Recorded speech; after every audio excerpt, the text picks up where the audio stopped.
Harlequin's Crest, Doombringer, the Grandfather, Melted Heart of Selig, Ring of Starless Skies, Andariels' Visage. The 6 most powerful, fun, and game-changing items in all of Diablo 4. And none of them actually exist, really. Hello, my fellow explorers of Sanctuary. How are you doing? Tomorrow heralds a glorious day, for it brings patch 1.1 along with the 7 new aspects for Season 1 and the 6 new uniques.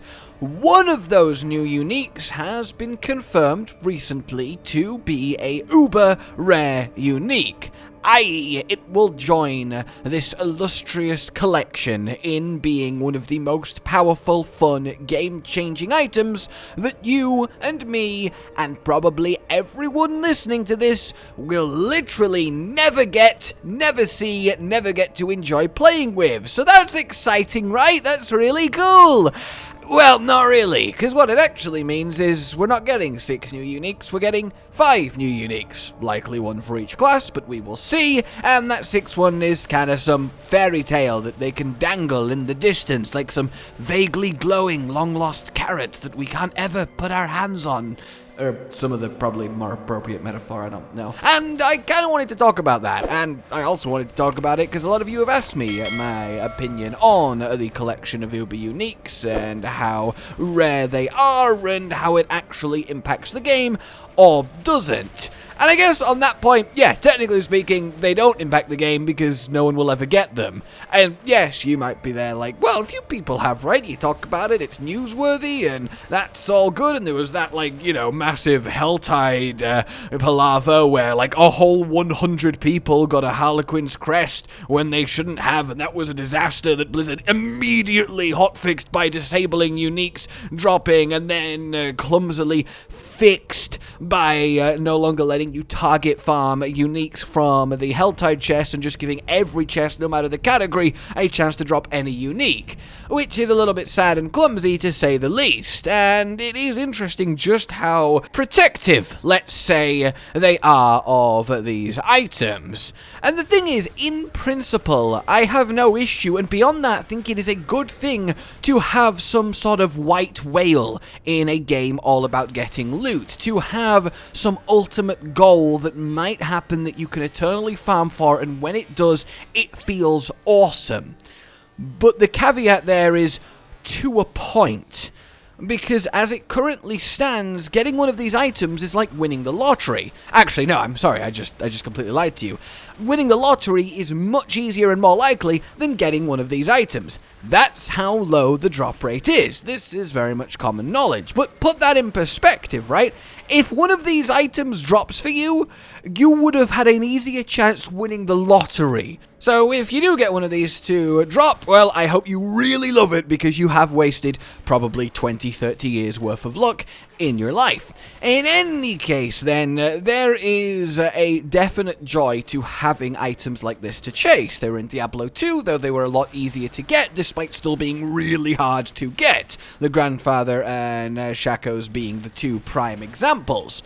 But this is where we need to kind of look at this in sort of a graph-esque level, because there's an argument to be made that these 6 items, soon to be 7 with Season 1, are almost a waste of development time, and with how they're currently implemented, actually make the game worse than make it better. So let's delve into that point. So, 2 opposite ends of the spectrum, we have the 2 extremes, right? You have 100% drop rate, the first 6 uniques that drop for you will be these uniques, easy, there we go. And at the other end, we have a 0.0, and so on 1% drop rate, to the point that how it is currently, you will just never see them.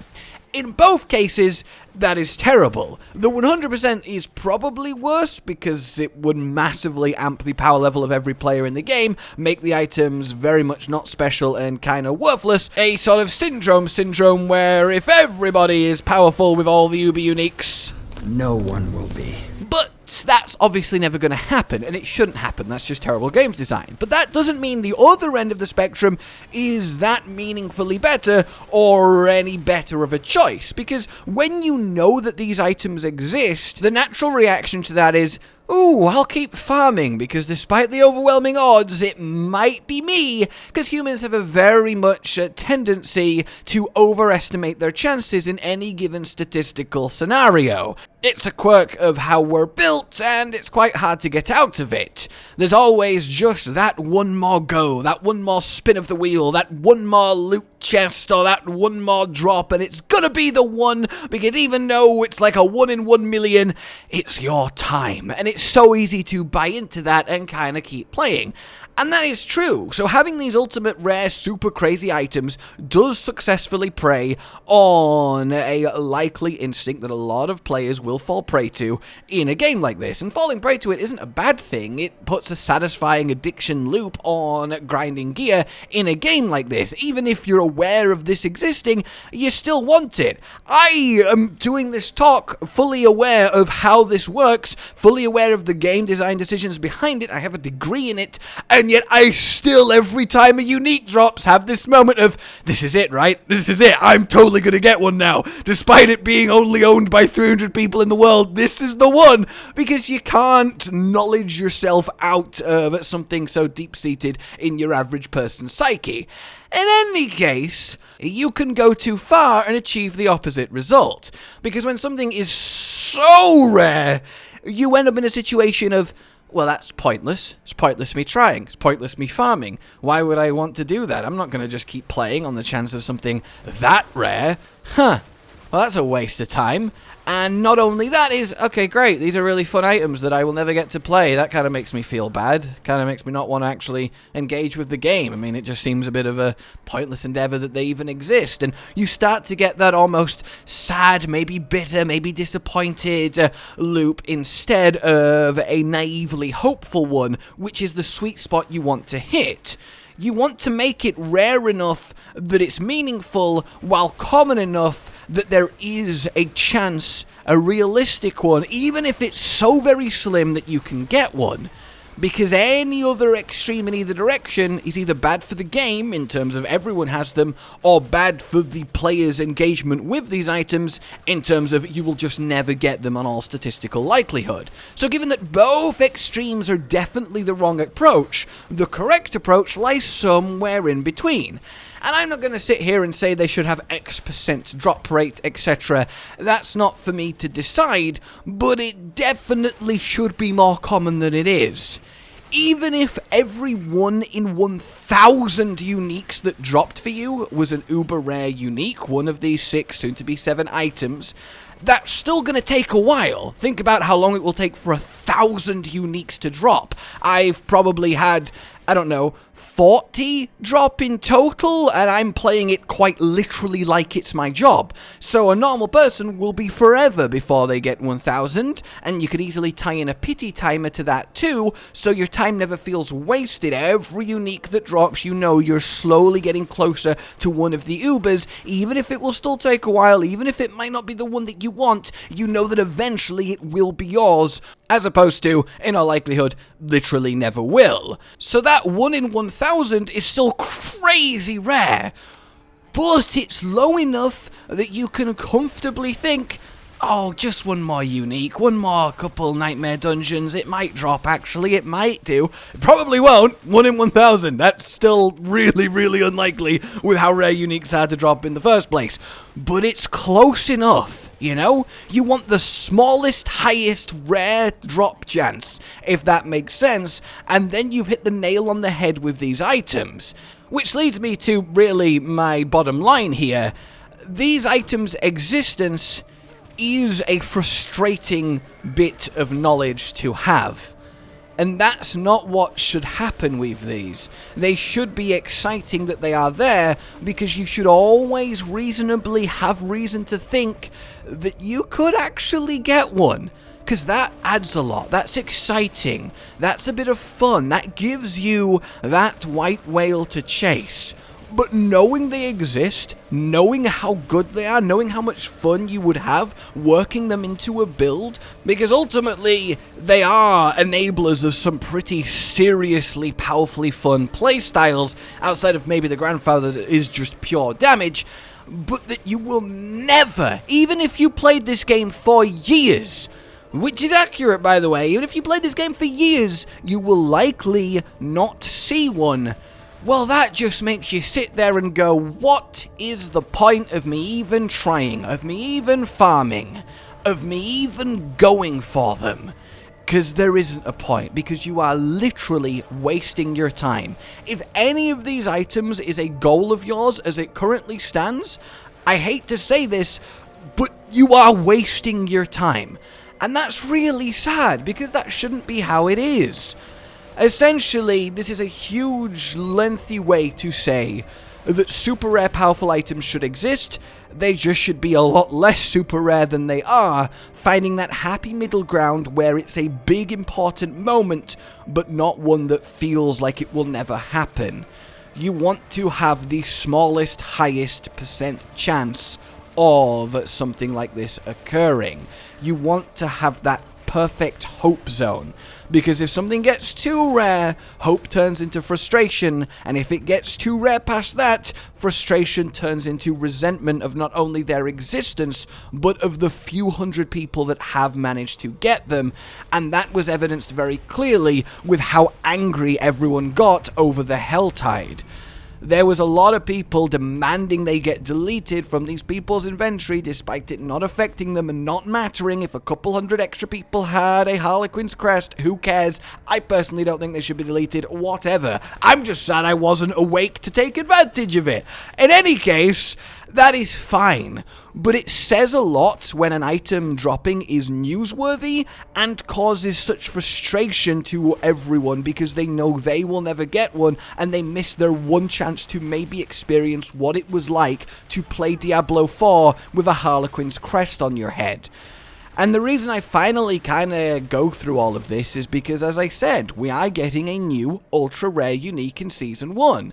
Which, on top of feeling like a wasted bit of gear that's been designed, makes it feel like there's less than the promised 6 uniques, because again, no one will ever get it on all statistical likelihood, and it just kind of takes the shine off. And when we ultimately see it, when we find out what it is, it's going to be some amazing, incredible item with an amazing, incredible effect, and we're all going to look at it and go, oh, that would be so cool. And then that's immediately going to be washed away with, none of them ever going to get it, so that's great, so glad that exists. Whoo, yeah. And now we get to the point where, ultimately, despite everything I've just said, I kind of get why this is happening for one main reason. And that reason is we are in the new stages of this game still. We're about to have the first season.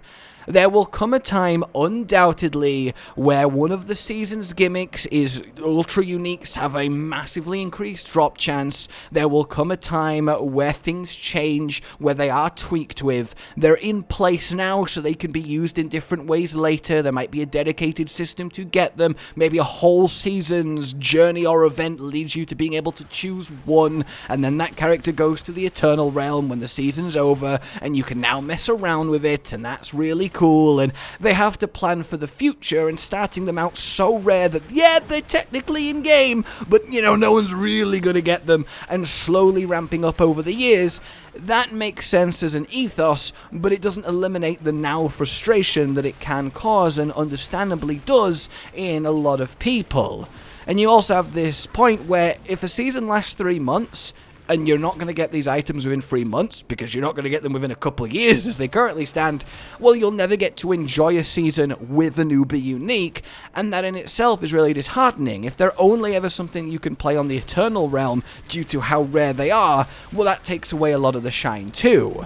So yeah, in a world where eventually we do get seasons built around them, dropping them, having more get added and increasing the rates, etc., that's all well and good.